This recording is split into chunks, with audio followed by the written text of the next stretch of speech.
Break के बाद एक बार फिर से आप सभी का स्वागत है। इस वक्त की अहम खबर, सीएम अशोक गहलोत ने ब्रिटिश डिप्टी हाई कमिश्नर के साथ मुलाकात की है। राजस्थान में विभिन्न क्षेत्रों में निवेश को लेकर इस मुलाकात के माध्यम से चर्चा की गई। उच्च शिक्षा, हेल्थ केयर, जलवायु परिवर्तन, ऑटोमोबाइल, खाद्य प्रसंस्करण, ऑयल गैस, पेट्रोलियम, वस्त्र और साथ ही रिन्यूएबल एनर्जी के क्षेत्र में ब्रिटिश निवेश पर चर्चा हुई है।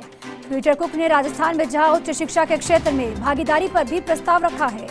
राजस्थान में ब्रिटिश विश्वविद्यालयों के विशेष अध्ययन केंद्र भी स्थापित किए जा सकते हैं, इसकी भी संभावना है। प्रदेश युवाओं को अंतर्राष्ट्रीय तकनीक एवं नॉलेज शेयरिंग का भी लाभ मिल सकेगा। ब्रिटिश युवाओं को यहाँ की संस्कृति से रूबरू होने का भी एक बड़ा सुअवसर मिलेगा। वृद्धजनों की देखभाल के लिए ब्रिटेन की तरह ही राजस्थान में भी सुविधायुक्त केयर होम्स विकसित करने का सुझाव भी रखा गया। और इसी खबर पर ताजा अपडेट के साथ सहयोगी नरेश जी मेरे साथ जुड़ चुके हैं। नरेश जी, क्या मान लिया जाए, इस मुलाकात के बाद, इस चर्चा के बाद विभिन्न क्षेत्रों में निवेश के रास्ते खुल पाएंगे?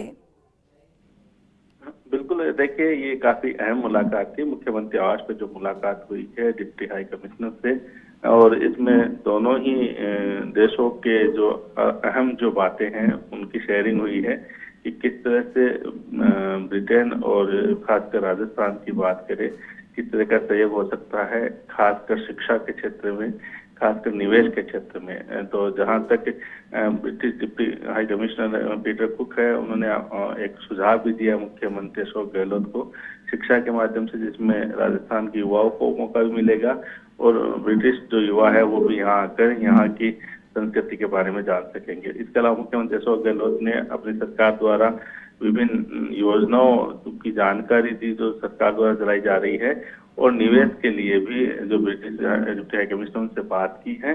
तो दोनों पक्षों के बीच ही काफी अहम बात हुई है, अलग अलग मुद्दों पे बात हुई है, चाहे वो शिक्षा हो, चाहे निवेश हो या अन्य मुद्दे हों। और इसके अलावा भी जो अगर बात करें, आज जो पीटर कुक है वो स्पीकर सीपी जोशी से भी मिले थे। इसके अलावा जो है उनकी मुलाकात अन्य लोगों से भी हुई थी। तो मुख्यमंत्री गहलोत से मुलाकात है सबसे अहम है। उसमें उद्योग मंत्री प्रसादी मीणा भी उस दौरान मौजूद थे, मुख्यमंत्री के प्रमुख सचिव कुलदीप आंका भी मौजूद थे। तो माना यह जाता है कि अब जब मुलाकात हुई है तो इसके सुखद परिणाम जल्द ही सामने आएंगे, और राजस्थान में निवेश की जो संभावना है, खासकर जो ब्रिटिश कंपनियां हैं, तो राजस्थान में अगर किसी जगह निवेश चाहे जिससे कि राजस्थान के युवाओं को भी रोजगार मिले और औद्योगिक विकास है वो गति पकड़े, इस दिशा में कुछ ऐसे परिणाम आने की संभावना है।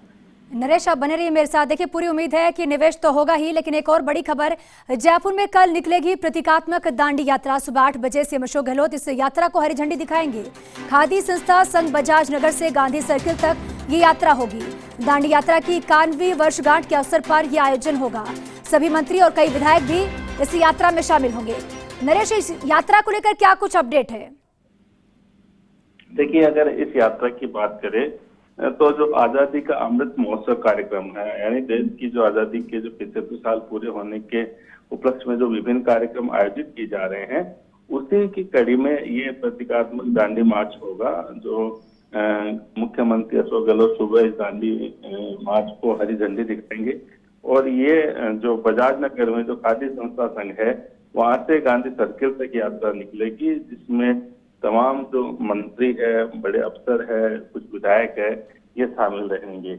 और जहां तक बात करें तो चूंकि इस जो दांडी यात्रा महात्मा गांधी ने निकाली थी उसकी 91वीं वर्षगांठ है कल 12 मार्च को। इस उपलक्ष्य में इस यात्रा का आयोजन हो रहा है, और इससे एक संदेश दिया जाएगा कि किस तरह जो भारत की स्वतंत्रता आंदोलन में महात्मा गांधी ने किस तरह से संघर्ष किया था, किन किस तरह से योगदान दिया था, एक संदेश देने की कोशिश रहेगी। क्योंकि इस तरह के कई और आयोजन है वो होंगे, और इस बारे में पिछले दिनों प्रधानमंत्री ने वीसी के माध्यम से भी मुख्यमंत्री अशोक गहलोत से बात की थी, और मुख्यमंत्री अशोक गहलोत ने भी बताया था कि किस तरह राष्ट्र में विभिन्न कार्यक्रम आयोजित किए जाने हैं। तो कल की जो यात्रा है ये सुबह 8 बजे यात्रा शुरू होगी। सांकेतिक यात्रा है ये, क्योंकि जो बजाज नगर जो खादी संघ है वहां से लेके और जो गांधी सर्किल है वहां तक की दूरी कम है, लेकिन यात्रा का संदेश काफी। जी नरेश, तमाम जानकारी के लिए बहुत बहुत शुक्रिया आपका।